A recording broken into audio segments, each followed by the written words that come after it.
আপনারা ইতিপূর্বে দেখেছেন যে এই সরকারের দায়িত্ব নেওয়ার পর থেকে দুইটি ঈদযাত্রা অত্যন্ত নির্বিঘ্ন হয়েছে। গত ঈদে দুই একটি ভুল ত্রুটি হয়েছে, কিন্তু এবার এখনও পর্যন্ত দুই একটা বিচ্ছিন্ন ঘটনা ছাড়া আপনারা দেখেছেন লক্ষ লক্ষ মানুষ, প্রায় 2 কোটি মানুষ ঢাকা ছেড়েছে অত্যন্ত নির্বিঘ্নে। এটি আমি মনে করি সরকারের একটা সফলতা। প্রায় 2 কোটি মানুষ ঢাকা ছেড়েছে অত্যন্ত নির্বিঘ্নে। এটি আমি মনে করি সরকারের একটা সফলতা।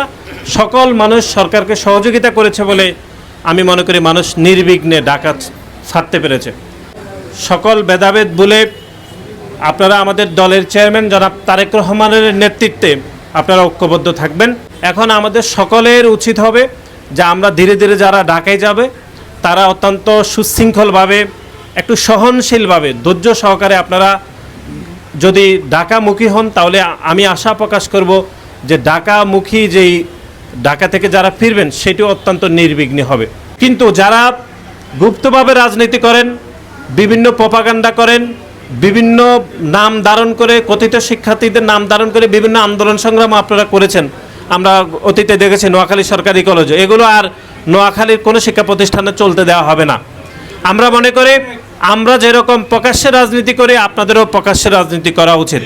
আপনারা প্রতিযোগিতা করবেন প্রকাশ্যে, সমানে, সেটি প্রকাশ্যে হতে হবে। আমরা প্রকাশ্যে রাজনীতি করব, আপনারা গুপ্তভাবে করে বিভিন্ন কথিত শিক্ষার্থীদের ব্যানার ব্যবহার করে আপনারা আন্দোলন করবেন, নাম দিবেন সাধারণ শিক্ষার্থী, এগুলো বাংলাদেশে আর কোনোভাবে চলতে দেওয়া হবে না। এবং নোয়াখালী জেলার বিভিন্ন শিক্ষা প্রতিষ্ঠান রয়েছে, এখানে গুরুত্বপূর্ণ আমাদের নোয়াখালী বিজ্ঞান প্রযুক্তি বিশ্ববিদ্যালয় রয়েছে, Noakhali college, Sonapur college, public college, Noakhali মহিলা কলেজ সহ আমাদের অসংখ্য কলেজ রয়েছে নোয়াখালীর বিভিন্ন উপজেলায়।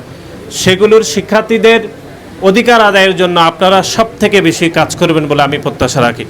এখানে সভাপতি, সাধারণ সম্পাদক শুধুমাত্র নেতৃত্ব দেবেন, কিন্তু বাকিরাও আপনারা সভাপতি, সাধারণ সম্পাদককে সহযোগিতা করলে আমাদের একটা টিম ওয়ার্কের মাধ্যমে ইনশাল্লাহ আমরা নোয়াখালী জেলা ছাত্রদল বাংলাদেশের অন্যতম সেরা একটা ইউনিট হতে পারবে বলে আমি বিশ্বাস করি।